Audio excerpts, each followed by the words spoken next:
Good morning, everyone. I'm the outreach coordinator for the South Carolina Department of Consumer Affairs. Just a little bit about me before we get started.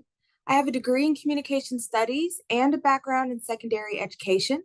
I actually taught high school English for a little over a year before I came to the Department of Consumer Affairs. And with me, I brought my passion for helping others learn and sort of just helping people increase their knowledge. And so that's what we'll be doing today. I'll be sharing some information about how you can keep yourself and your online identity safe from social media scams.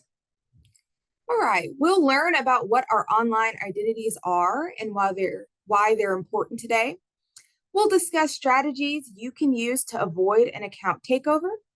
We'll then take a look at some common social media scams. And finally, we'll end the webinar with ways you can protect yourself online.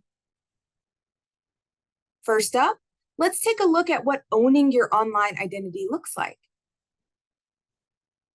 Well, what is an online identity? Our online identity is our digital identity, and they are digital versions of ourselves online. These online projections of ourselves include snapshots of our personalities, what sort of interests we may have, like sports teams or celebrities, or the kinds of music and bands that we like, and a little bit about our general behaviors as well. And now that we've talked about our online identity, let's look at our digital footprint. According to the Federal Trade Commission, a digital footprint is a part of our online identity, and it just includes all the information online about a person, whether that's posted by that specific person or by others, both intentionally and sometimes unintentionally. It's generally just a data trail that tells us what our online identity is. For example, your digital footprint might include your email address, your date of birth, your bank details, your online purchasing habits, what sort of posts you're liking and disliking online, and sometimes even your own browsing history.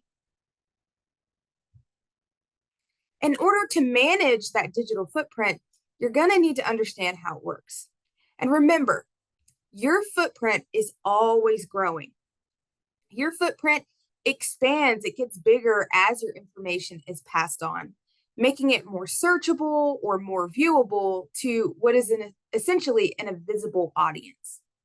And it's not just up to you. It would be great if we were solely the dictators of our digital futures and our digital identities, but that's just not the case. When other people like your friends or companies or just groups you belong to track, post, or share information about you, it becomes your footprint. And remember, your digital footprint, that's permanent because it's archived in a variety of ways and also passed on by others. It doesn't ever really go away. And you're not really sure who's saving your post or sharing it. So you don't know where that information is going to end up next. That's why it's so important to remember to think twice before sharing your personal information online. That information can be used against you to guess your passwords and also the answers to your security questions. Now we're going to talk about how you can avoid an account takeover. Fraudsters target your personal accounts every single day. And why are they doing that? Well, we actually store a treasure trove of personal information and data in our social media accounts. So hackers will do their best to trick you into giving up access or just to simply buy your login information off the dark web. So what is an account takeover in the first place? Well, it's a type of identity fraud where fraudsters leverage a person's existing credentials or login information to take control of their financial, credit, email, or social media accounts. And so they're going to do that because they want to post about fake investment opportunities, to scam more people, to share links to phishing websites or fake stores so they can get your credit card or debit card information. They want to get a little bit more personal details from their victims' friends and family members so that they can exploit and use their information as well. And they'll also want to gain access to other online accounts that you may have. Oftentimes, other social media accounts like Facebook, where they can maybe get access to a wider group of people that you're friends with, a larger network, or sometimes that they'll want to target accounts that have more personal information. So if they have access to your Instagram where you don't have any credit card or debit card information saved, they might want to access accounts where you do have that kind of financial information available. If this has happened to you and your account has already been taken over, please report that as soon as possible. In order to do that, you're going to want to reach out to the platform in which your account has been compromised. You can also click on these links in the file that I've linked in the chat. If you joined a little bit after the program has started, then I will re-upload that file in the chat at the end of the webinar. So how can you avoid an account takeover? Well, every day the risk of your accounts being taken control of by a fraudster is pretty high. So here's what you can do to minimize the risk. You take a real close look at those privacy settings and make sure they are, at a level where you're comfortable with it, that you're not giving up your information to advertisers or third parties on those social media apps if you're not comfortable with that. Also, if multi-factor authentication is available, go ahead and enable it whenever possible. Make sure you're creating strong, unique passwords. That means your password should be at least 12 characters long. You should be using upper and lowercase letters, and you should be using special characters like exclamation points and @ symbols, as well as numbers. A pro tip that we like to give out to people is make sure that if you have like a favorite Bible verse or a favorite movie quote or a favorite song verse, you should take the first letter of each word in that sort of phrase and then use that to create your long, unique password. And anytime you have like an A in that phrase, you can use an @ symbol and you can mix up the uppercase and lowercase numbers. Also, whenever you can, especially when you're on a public Wi-Fi or public network, make sure you're using a virtual private network, also called a VPN. The Department of Consumer Affairs can't recommend any specific VPNs, but we can recommend that you use one when you're on a public network. Or you can reach out to your phone provider and see if you can use one of those mobile hotspots that they might have available for you. Make sure that you are aware of phishing scams, the ones that are pretty prevalent in the South Carolinian community, and make sure that you're aware of all the signs so that you can avoid those when you see them. And when you do see those phishing scams, whether that be an email or whether that be a text message or sometimes even a phone call, whatever it may be, or even a fake website, make sure that you're reporting those things, that you're blocking them, and that whatever you do, you don't click on any links. And finally, the best thing you can do to avoid an account takeover is to stay alert. Always stay skeptical. Make sure you're not just accepting every friend request that you get, and you're not clicking on any links that you're not expecting from people you don't know or whose identity you cannot verify. Sometimes an account takeover can look like a really simple friend request, usually from somebody you already know. So if you already get a friend request from someone you're already friends with, make sure you're looking for these clues to determine if you should accept that friend request or not. Look at how long their account has been active. If it's only a couple of days old, be wary. If they only have a few friends, or if they have several thousand friends, and you know that previously they didn't have this many friends, be aware of that, an unusual friend account, friend count. Make sure you're looking at how many pictures and posts that they have to see if it's like a real account. And also, finally, check their bio information. If the date of birth and year is incorrect, or where they stay is wrong, or even where they went to college or where they, worked, If any of that is incorrect, then you know it's likely a scammer. So ignore that friend request. And above all else, if you can, verify their identity some other way before hitting that accept button. So if your friends on another platform, maybe reach out through a DM just to check to make sure they're creating a new account, or you can give them a phone call or a text or even an email if you have those avenues available to you. So before we look at some of those common scams that are often targeting our social medias, it is important to understand why they would do so in the first place. How does your information become vulnerable? Well, unfortunately, you guys, sometimes it's usually us. And hey, this is not me blaming you. We all do it. Sometimes we're just not as careful as we need to be and we slip up. And then bam, just like that, our information is stolen. But it's not always our fault, however. It can be the result of security breaches, also known as data breaches. And these can happen when scammers are hacking financial institutions or loan servicers, or sometimes even educational institutions. But you might be surprised to hear that it's more often common with medical offices. And so, whenever you go to the doctor, what's the one thing that they ask for? Your social security number, right? And so, scammers are aware that they're asking for that information as well. So, when you're going to those medical offices, make sure before you give up that information, you are checking with their privacy policies to see what they'll do if your information ever becomes compromised, how they'll contact you and let you know, and if it's really necessary for you to give up that social security number in the first place. Identity theft can also result from lost or stolen wallets.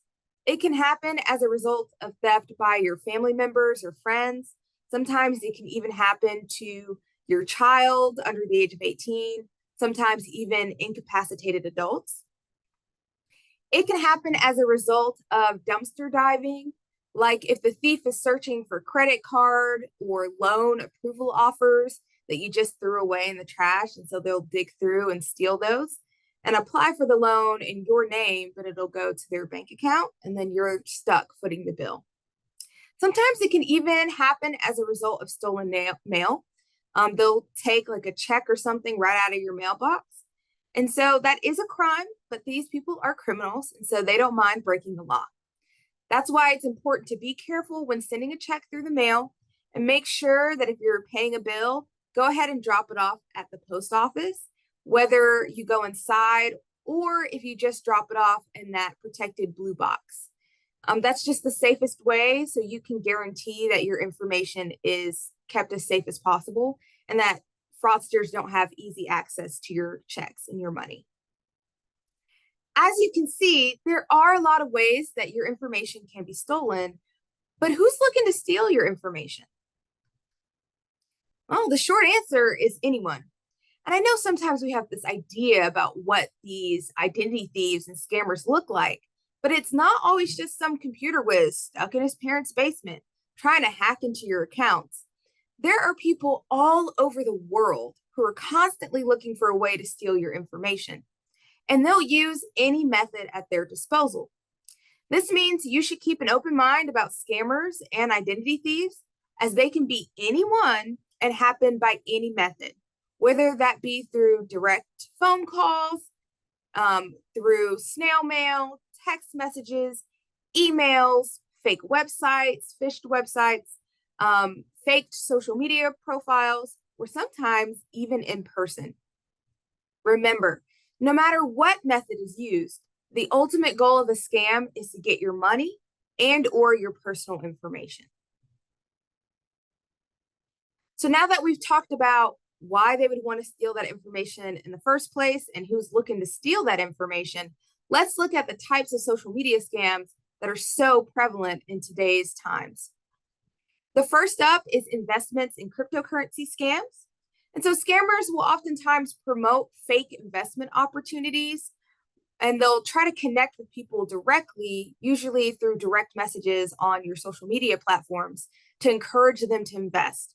They'll say things like, hey, if you invest $1,000, then I can guarantee you'll get your money back, double your money back. You'll have 100% return on your investment or something like that. People will then send the money, often through cryptocurrency ATMs, on the promise of huge returns, but then they usually end up empty-handed. So I have a couple of examples for you. Elon Musk impersonators earn millions from crypto scams. And so usually they'll pretend to be Elon Musk reaching out, and they'll say, hey, I'm Elon Musk, and I want you to be as rich as I am. So go ahead and send me this money through this cryptocurrency, ATM, and it's completely safe. I won't even have access to your money. And then you'll get like twice as much back and you'll be rich, right?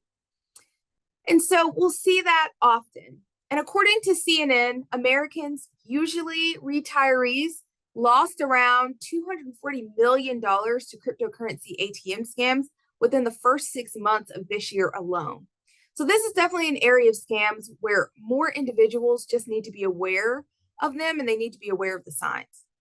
If you are seeing these kinds of posts, tweets, or these DMs, these direct messages in your social media platforms from these well-known individuals asking you to invest a substantial amount of money into crypto or any other kind of investment, scam for a guaranteed return on your investment, then just block and report those accounts, because that's a surefire sign that that's a scam.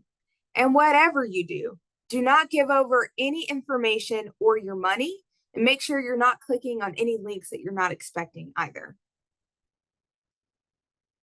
Job scams are becoming more and more popular, especially on job boards like LinkedIn. So make sure you are being aware of any job that seems too good to be true and asks you to pay money for training. And also, when you're just going on these job boards, just visit the official website and apply through the official website, just to sort of cut out that middleman, because you're never sure if that middleman is, a hiring person or a hiring manager, or if it's a scammer. And whatever you do, don't provide any personal information without investigating the company thoroughly. Some of these job scams will usually be targeted towards work for home opportunities, and they'll claim to pay well above the market rate for that sort of work. Data entry is often a popular way that scammers like to trap unsuspecting job seekers. So again, that general rule of thumb that if something sounds too good to be true, it usually is. Online influencer scams are another type of popular social media scam, and these can involve creating fake social media accounts that mimic the influencer, and sometimes those usernames can be very similar. They'll copy the profile picture that the influencer uses, and they'll even have probably bot followers to make it look pretty similar. So that fake influencer will then hold a contest and then ask the winner, once they, reach out to you, they'll say, you won this contest by commenting in my comment section. You can pay a fee and then, or provide your bank account number or details in order to receive your prize. So just be aware if they're asking for any kind of important personal identifying information or financial information like that, just go ahead and block those accounts, because they are scams. And so that might look like this, where it says you've been selected to, participate in an anonymous survey. So just complete this 30-second quiz, and then we can send you a few exclusive offers. Do not click on those links, because that is a sign that that's a scam. Also, just in general, double check the authenticity of these accounts, and just whatever you do, just don't click on those links. I know I've said it like 4 times. I'll probably say it a few more times, because that's how important it is. Those links will just open you up to the ability, the option of there being malware. And so they can hack into your devices that way. And then sometimes when you click on the scam or click on that link and you put in your information, then they just have access to your information. So it's just a good idea, again, to ignore any links that you're not expecting. With online shopping scams, the website is usually created to look like a legitimate online store. And that store will be selling items at a huge discount. But just know that the item, like when you order it, sometimes it just won't arrive at all, or it won't be the quality of the thing that you ordered. And then the fraudsters have your credit card and your personal information. So here are some red flags to be aware of before you make an online purchase. Remember that a fake page might have a really high frequency of typos, so keep an eye out for those spelling and grammatical errors. And a page might have a customer service email that looks more like a personal email. So instead of it saying like at Verizon customer service or at Target customer service, it might instead end with at gmail.com. And generally, just be sure to research the company, especially if that deal looks too good to be true. Online dating scams will cost victims millions of dollars each year, according to the FBI. And so be aware that in 2023, I think about $4 billion were lost in victims it cost victims about $4 billion across the United States in 2023 alone. And so that, happens every year. It's millions of dollars. People are losing their entire livelihoods. So keep that in mind when you're talking to someone online. These fraudsters will end up winning a person's heart and then try to get that victim's money or info as well. And if the person will not video chat or meet in person, if they're far away, if they try to isolate you from your family and friends, and if they are asking you for money, even if it's for an investment, opportunity, know that that's likely a sign that you are involved in a romance scam. Another type of romance scam to be aware of is the wrong number text scams. Someone will pretend to be a really attractive person who just got the wrong number, and they think you're so nice, they'll want to talk to you instead. And so as you can see in this text exchange, they won't usually budge from the script that's been set, even when the responses are ridiculous. And so that means it's usually a bot or AI that's sending these messages with the stolen images. Be aware that these scams are circulating, and remember to ignore messages that you're not expecting. Finally, our last type of social media scam that we're going to talk about today is our quiz and survey scams.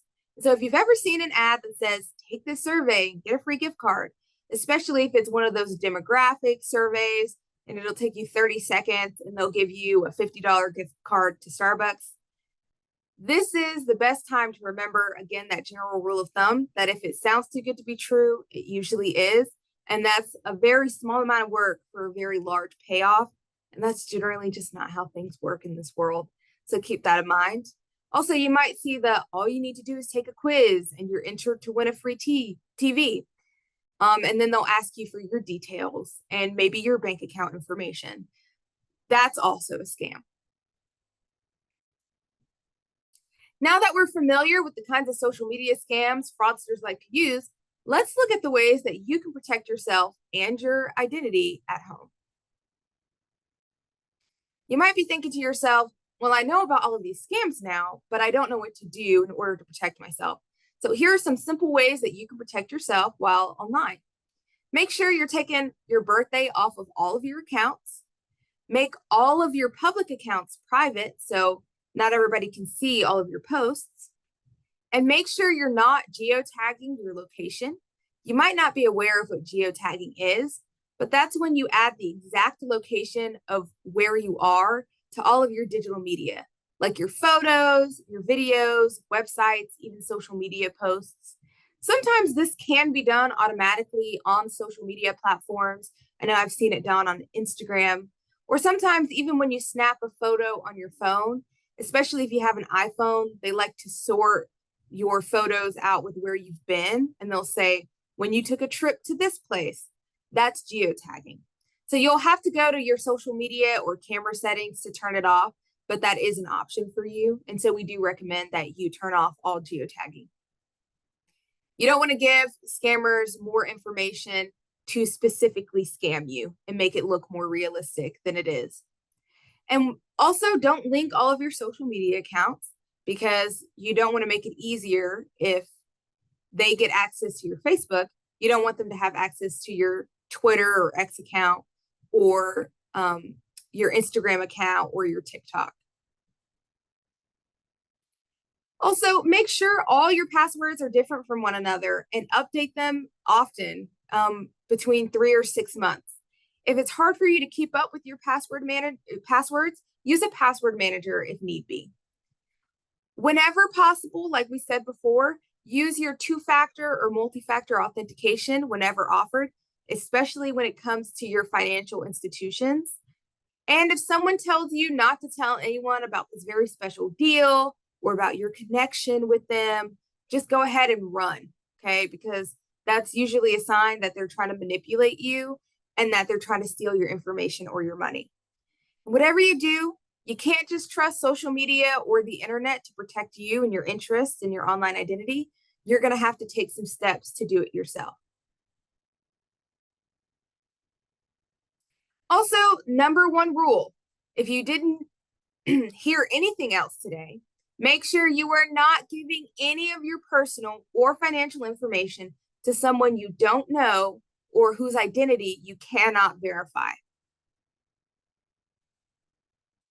If you liked what you heard today and you want to stay up to date with all the latest and greatest consumer news and updates, then here are our links to our websites and our social media websites. We do post all of these Wednesday webinars on Thursday, the next day, on our YouTube channel. It's youtube.com/SCDCA TV. And you can also check out our Facebook page where we post a lot of updates as well. All right, and this concludes our webinar for Social Media Smarts. Thank you guys so much.